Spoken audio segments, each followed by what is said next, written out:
Hello everyone, I am Satish, teacher इन केंद्रीय विद्यालय। तो आप में से काफ़ी लोग मुझे जानते होंगे, कुछ नए लोग होंगे। तो मैं आपको बता दूं, ये हमारी इंटरव्यू सीरीज़ की लगातार वीडियो चल रही है और ये इंटरव्यू सीरीज़ का ये अगला वीडियो है जिसमें आज हम चर्चा करेंगे कि कुछ ऐसे क्वेश्चंस जो इंटरव्यू में पूछे जाते हैं और उसका जवाब किस तरह से देना चाहिए, कि क्या हो सकता है एक आइडियल जवाब।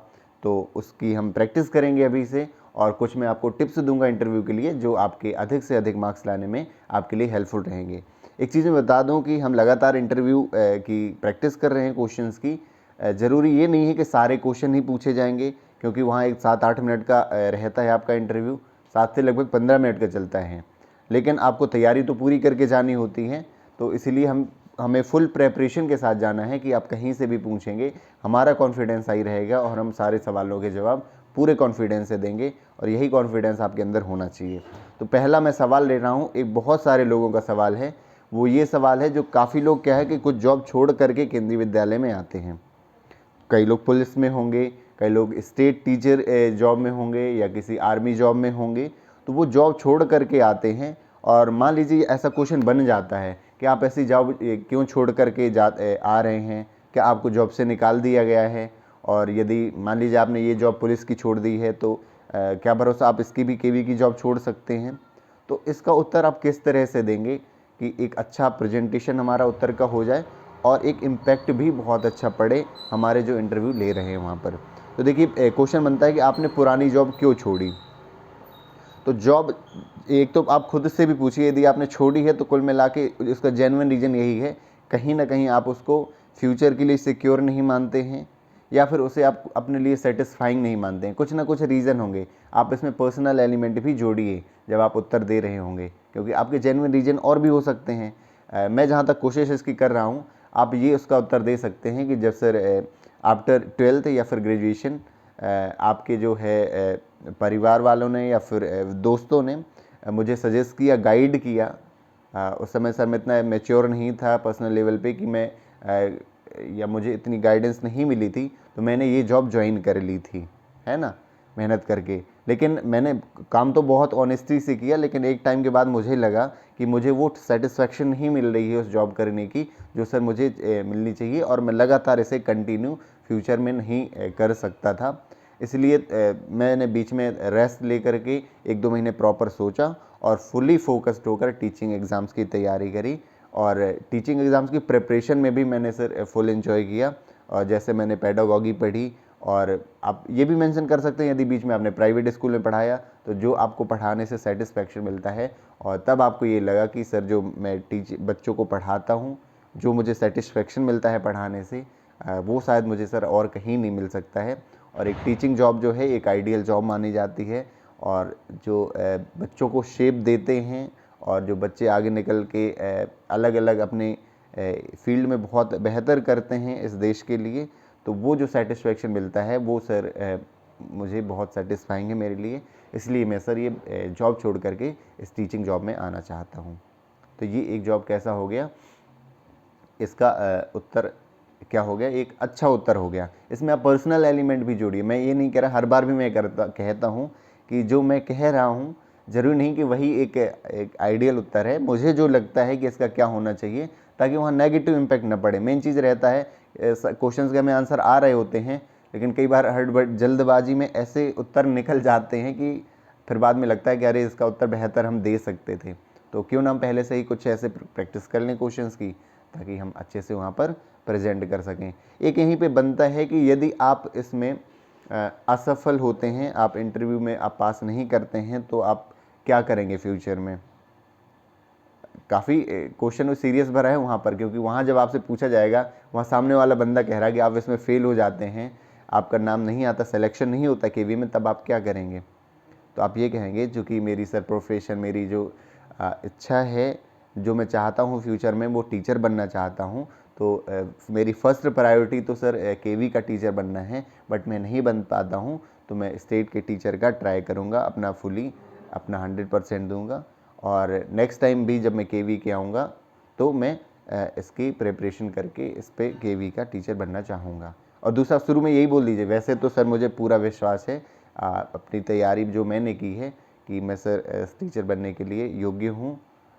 आप ऐसा उत्तर दे सकते हैं। और बाद में आप ये जोड़ दीजिए कि यदि 1% सर नहीं मैं बन पाता हूँ तो भी मैं सर होपलेस नहीं रहूँगा, मैं स्टेट टीचर बन करके अपना 100% देने की कोशिश करूँगा। देखिए उत्तर जो हो जाएगा एक बहुत जेन्युइन भी उत्तर है और एक सामने वाले को एक इम्प्रेस करने वाला उत्तर हो जाता है। अब कुछ क्वेश्चन मैंने खैर नीचे कॉपी रखी है मेरे।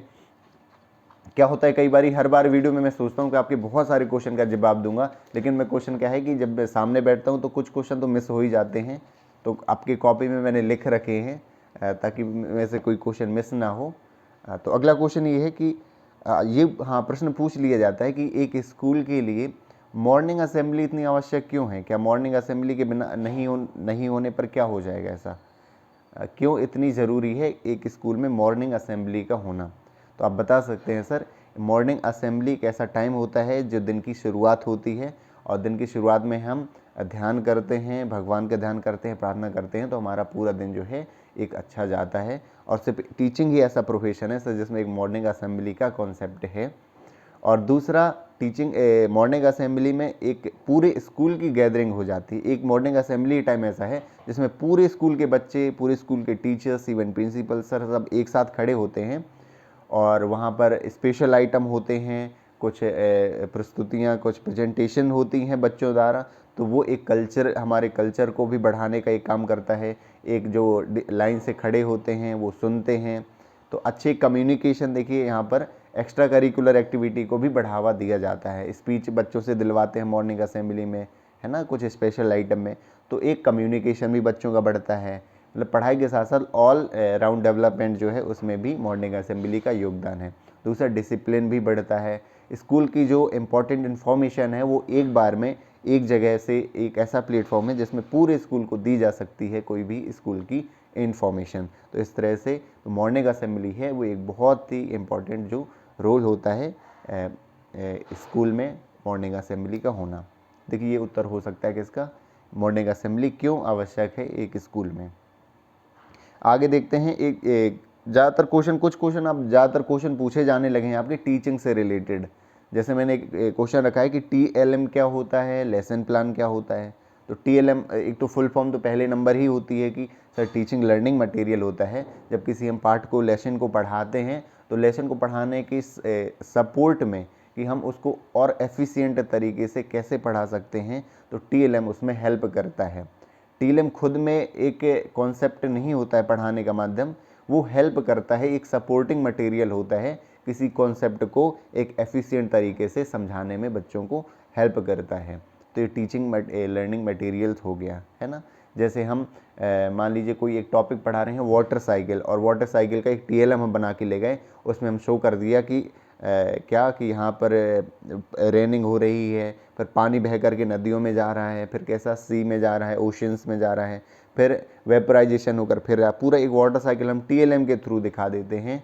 तो ये इससे क्या हो जाएगा कि बच्चे हमसे सुन भी रहे हैं और उसको देख भी पा रहे हैं TLM के द्वारा।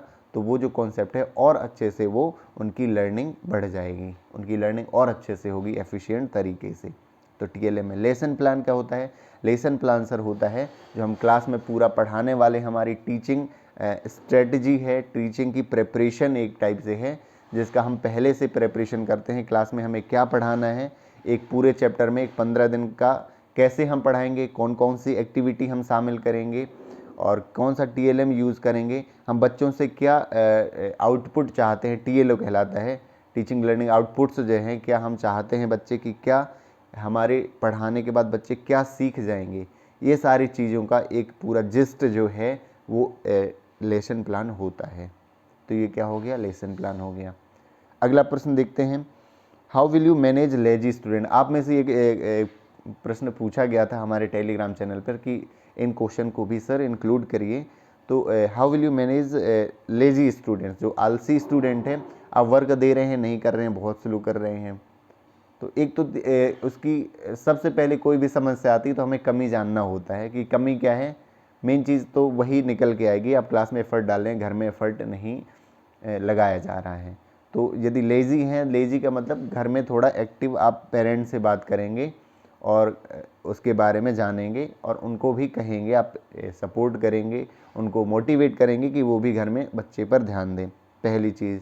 दूसरा क्या होगा, जब बच्चे लेज़ी हैं तो एक और चीज़, बच्चे एक्टिव कब रहते हैं, जब मान लीजिए कोई काम कर रहा है बच्चा और उसका उसे एप्रिसिएशन मिल जाए, तो बच्चे में एक्टिवनेस जो है डबल हो जाती है।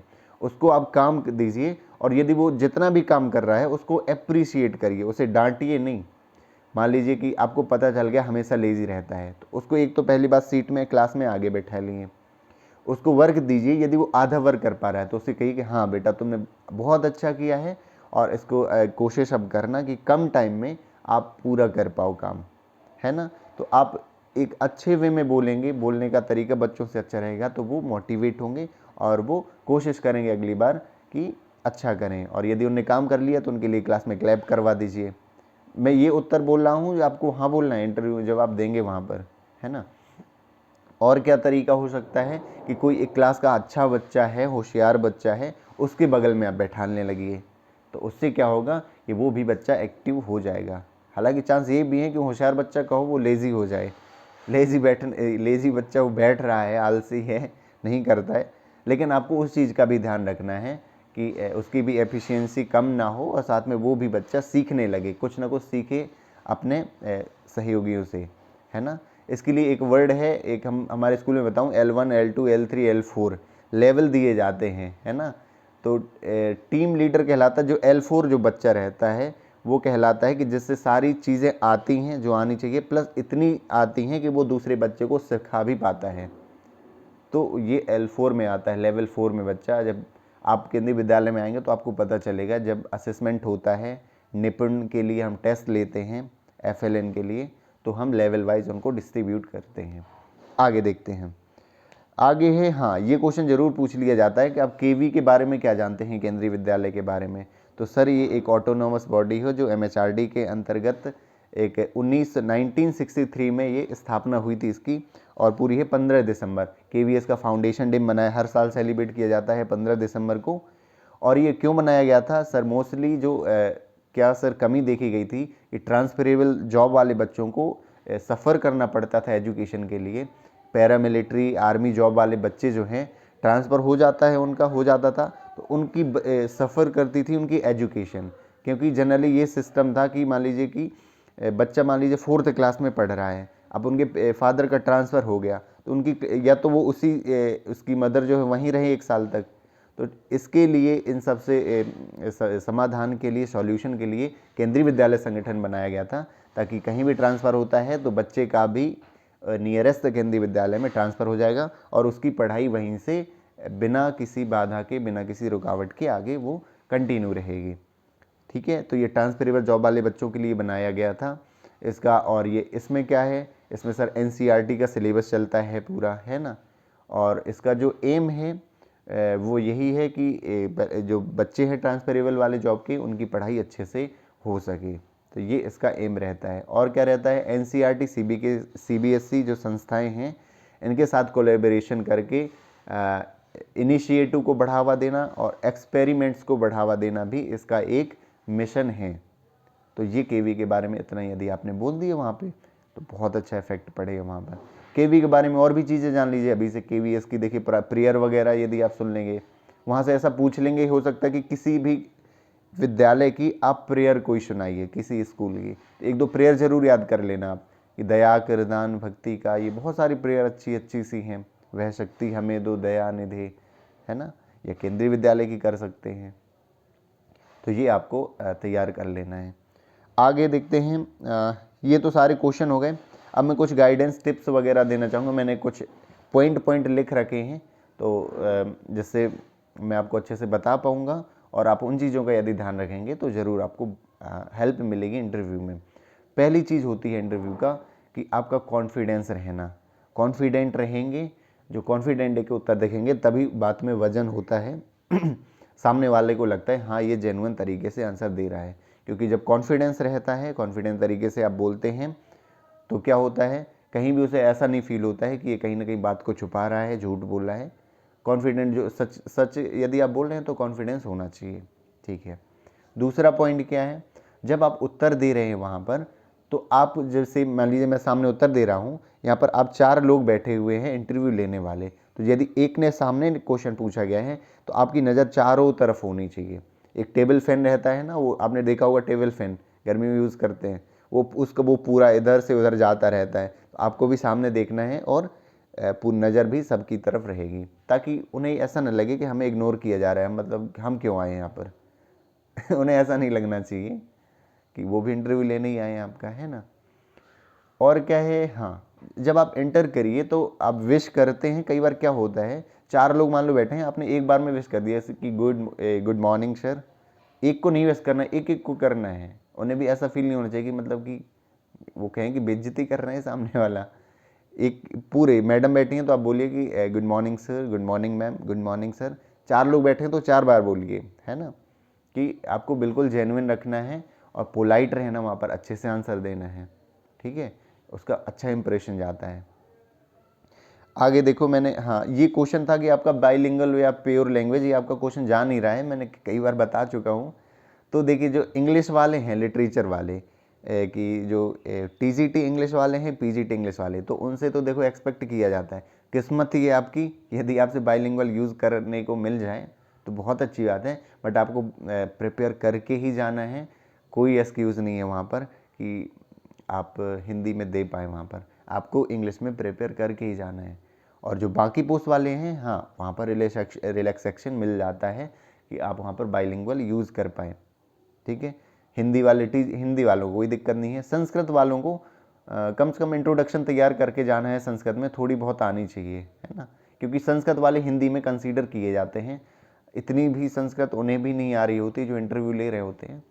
तो संस्कृत का उन्हें ऐसा ना लगे कि संस्कृत का टीचर है टीजीटी और संस्कृत आ नहीं रही है। इंट्रोडक्शन तैयार कर लेना संस्कृत में, बाकी तो हिंदी में चल जाएगा आपका टीजीटी संस्कृत के लिए। बाकी लोग बाइलिंगुअल में प्रिपेयर करिए। अच्छा, ये क्वेश्चन आ रहे थे कि मैंने कहा था कि बाइलिंगुअल में आपको अभी से तैयारी करनी है।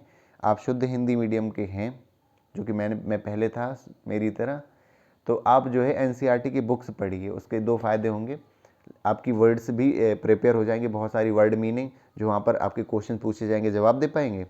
दूसरा क्या होगा कि आपके टॉपिक भी तैयार हो जाएंगे, डेमोन्स्ट्रेशन में आपसे पूछे गए टॉपिक वो आप तुरंत बता पाएंगे, है ना। और ये क्वेश्चन आ रहा था कि प्रिपेयर, मैंने कहा था कि कम से कम 3-4 स्टोरी पोएम तैयार कर लीजिएगा। तो आप कह रहे थे कि एक बार कहा है आपने, मैंने कहा है कि पूरी बुक तैयार करनी है एनसीईआरटी की। प्रिपेयर करने के लिए मैंने नहीं कहा है, मैंने कहा है कि आपको रीडिंग करनी है। तो उससे टॉपिक यदि आपको मिलता है तो आपको ऐसा ना लगे कि कोई एकदम से नया टॉपिक आ जाए, है ना, क्योंकि जो थोड़ा सा पढ़ा हुआ जिसके बारे में आप जानते हैं वो टॉपिक मिलता है आपको पढ़ाने का, तो चांसेस ये हैं कि आप बहुत अच्छे से उसे प्रेजेंट कर पाएंगे। और ज़रूर टाइम ज़रूर ले लीजिए वहाँ पर, कैसा भी टॉपिक दें, आधे मिनट का 1 मिनट का टाइम ले लीजिए, ताकि आप उसका एक आउटलाइन बना पाएँ अपने दिमाग में और पढ़ा पाएँ वहाँ पर अच्छे से, ठीक है। आगे देखते हैं, ये विश का हो गया। डॉक्यूमेंट फाइल, हाँ, ये कई बार देखा जाता है कि हम डॉक्यूमेंट, क्या होता है, डॉक्यूमेंट वेरिफिकेशन होता है। इंटरव्यू चैम्बर में हम जाते हैं तो डॉक्यूमेंट फाइल लेकर के जाते हैं। तो एक तो जब वो बैठने को कहेंगे तभी बैठना है, ठीक है। यदि नहीं कह रहे हैं तब आपको पूछना है, sir may I sit on seat, sir मैं इस सीट पे बैठ सकता हूँ क्या सर, तो ये पूछ लेना है आपको। दूसरा, वो जो डॉक्यूमेंट फाइल रख लेनी है, आप जैसे कंफर्टेबली बैठने अपनी लैब पे रखनी है। ऐसा नहीं आप जा कर के वहाँ आपने रख दी उनको, ये लो सर देखो जो आपको देखना है उसको डॉक्यूमेंट, तो आपको अपने पास रखी रहनी है डॉक्यूमेंट फाइल। और दूसरा क्या है, यदि वो जब मांगते हैं तो आपको क्या करना है, डॉक्यूमेंट दे देना है। आगे हाँ, ये एक इम्पॉर्टेंट पॉइंट है, ये मैंने इसलिए एक हेडिंग बना के लिख रखी है कॉपी में कि आपका एक्सपीरियंस कोई है, टीचिंग एक्सपीरियंस है, तो उसका एक्सपीरियंस सर्टिफिकेट ज़रूर बनवा लीजिए। कि जैसे आपने 2 साल मान लीजिए पढ़ाया है, तो बात में दम तो होनी चाहिए, कोई झूठ भी तो बोल सकता है। आपने 2 साल पढ़ाया है किसी प्राइवेट स्कूल में, केवीएस में कॉन्ट्रैक्ट टीचर के रूप में आपने काम किया है, तो उसका एक्सपीरियंस एक फॉर्मेट में बनवा लीजिए, जो स्कूल ऑफ हेड है उनसे सील साइन के द्वारा। तो वो क्या है, आपके बायोडाटा में लगे रहेगा, वो एक अच्छा इफेक्ट देगा कि हाँ आपने काम किया है, उसका आपके पास प्रूफ भी है कि आपने काम किया है, टीचिंग एक्सपीरियंस आपके पास है। हाँ, एक ये क्वेश्चन आ जाता है, अभी मैंने एक सर से, क्योंकि मैं स्कूल में क्या होता है, मैं कुछ ना कुछ पूछता रहता हूँ अपने टीचर से, बहुत सारे सवाल करता हूँ। तो एक टीचर मुझे बता रहे थे, उनसे पीजीटी सीएस हैं हमारे, उनसे पूछा गया था कि उन्होंने शायद कोई कंप्यूटर का डिग्री की हुई थी माखनलाल चतुर्वेदी विश्वविद्यालय से, यूनिवर्सिटी से।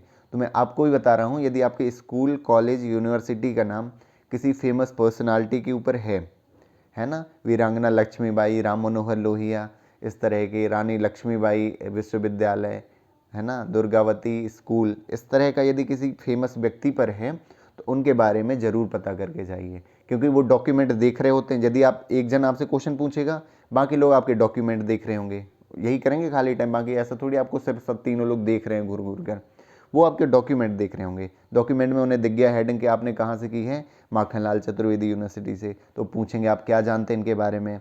यदि वो कवि शायर हैं तो कविताएं उनकी याद कर लीजिए एक आध, है ना। पुष्प की अभिलाषा, वो उन्हें कहाँ से बिलोंग करते हैं, वो ये चीज़ें आपको प्रिपेयर करके जानी है, ठीक है। और एनसीसी वगैरह यदि आपने, तो बहुत अच्छी बात है, एनसीसी वगैरह यदि आपने स्कूल टाइम में ली है उसका सर्टिफिकेट लगाइए।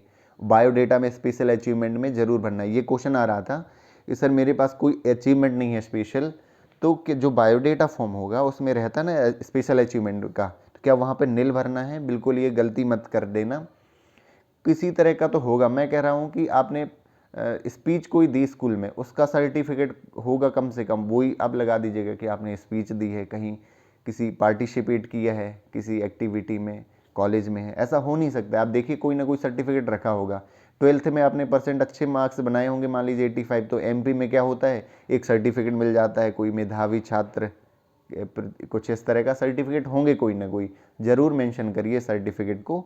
अच्छा इफेक्ट खाली नहीं छोड़ना है ना। स्पेशल अचीवमेंट में नील आपने छोड़ दिया तो अच्छा इम्पैक्ट नहीं डालता है वहाँ पर इंटरव्यू में। आगे कई लोग जैसे मान लीजिए बोर्ड में किसी ने पहली बार वहाँ पर लिख रहे हैं, तो चांसेस ये हो जाते हैं कहीं आप इतना छोटा छोटा लिख रहे हैं, आपके हाथ वाइब्रेट हो रहे हैं। तो एक चीज़ यही है ना, कोई भी चीज़ आप ज़िंदगी में पहली बार करेंगे ना, एक तो यही होता है कि वो दिख जाती है कि हाँ आप लगता है पहली बार ही कर रहे हैं ये, है ना। तो कोशिश यही होती है कि आप घर में थोड़ा सा रिवीजन, जैसे आप कोट पैंट मान लो नहीं पहनते हैं, आपको मन है पहनना है तो आप पहले पहन लीजिए 2-4 बार घर में। जो नए कपड़े पहने हैं एक आध बार पहन लीजिए। साड़ी किसी को पहनने का नहीं है तो वो सूट वगैरह पहन सकती हैं, लेकिन उन्हें मन है साड़ी पहन जाना है गर्ल्स को, तो पहन लीजिए आप घर पे 2-4 बार, है ना, पहनिए। उससे आप थोड़ा सा उससे गो थ्रू हो जाएंगे और वहाँ पर आपको अनकंफर्टेबल नहीं लगना चाहिए, है ना।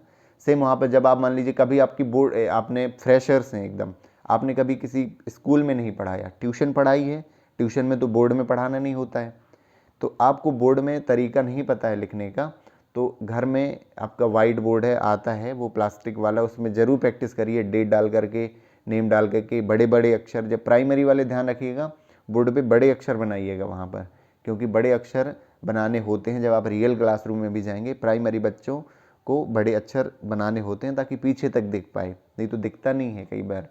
ये चीज़ आप ध्यान रखिएगा, प्रैक्टिस कर लीजिएगा बोर्ड पर लिखने की। और बोर्ड वहाँ पर वाइट बोर्ड भी हो सकता है, मेरे साथ तो ये हुआ, ग्रीन बोर्ड था वहाँ पर, चौक डस्टर और बोर्ड था, उसी से लिखना पड़ा था। प्रैक्टिस कर लीजिएगा आप। और हॉबी को एक लेकर के आ रहा था कि किसी की हॉबी कुकिंग है तो वो किस तरह से क्वेश्चन बन सकते हैं। मैंने पुरानी वीडियो में भी बताया कि सबसे सेफ जो हॉबी है वो कुकिंग ही है।